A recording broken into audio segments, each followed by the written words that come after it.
Hello, friends. So yesterday we kickstarted the introduction to the Project Masa, and the goal is to create a mini chatbot as our coach, as our kind of self improvement coach. So the first step will be tracing back Rasa history, and we want to know how did Rasa, what sort of technology they used to shape the Rasa framework nowadays. So I thought what I can do is have a look at the blog post and the papers that the founders have written and all the other Rasa team members have written. And going back to 2016, the first blog post Alan, one of the co-founders, written is, "We don't know how to build a conversational software yet." And I think at that moment already, you can see the founder has got a very long-term vision in terms of why do they want to do this? Because they want to build a truly conversational software that can deduct reasoning and gain knowledge from users.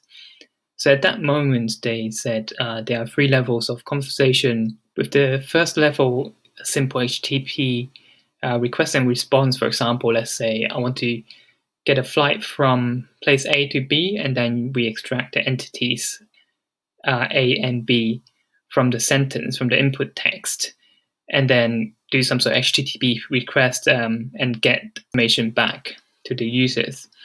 And the second level is includes some sort of business logic, so it's some if-else statement in terms of how the user might go about flowing.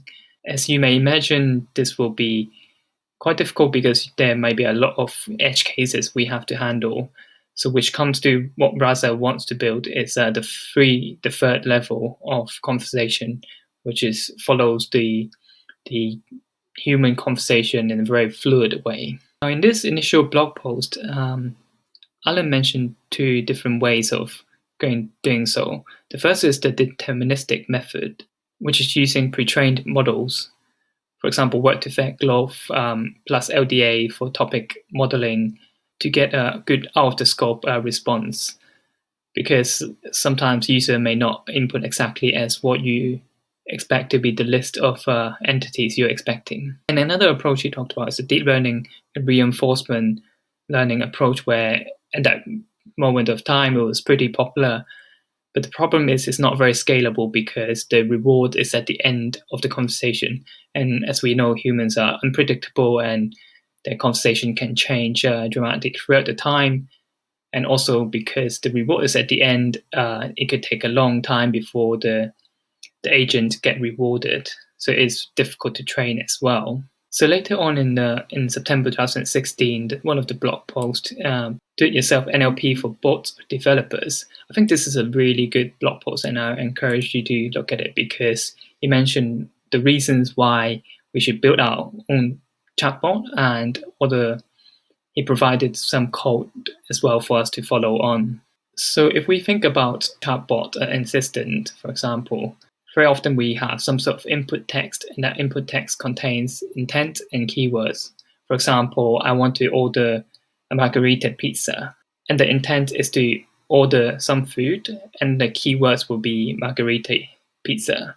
So in order to extract the intent, in blog posts he mentioned there are libraries we can use, for example, WIT and Lewis for the intentional classification. He also mentioned there are pre-trained models we can use, for example, work-to-vec to leverage out-of-scope responses. So I really like this sentence, in this work-to-vec plus heuristic minus sophistication equals working code. And he mentioned if we have an effective way to represent our data, then even extremely simple algorithms do the job.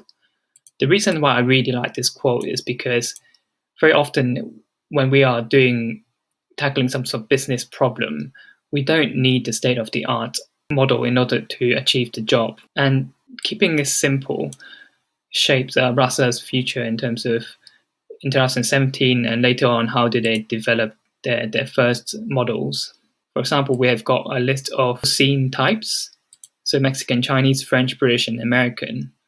But we've got an out-of-the-scope cuisine type here, Indian.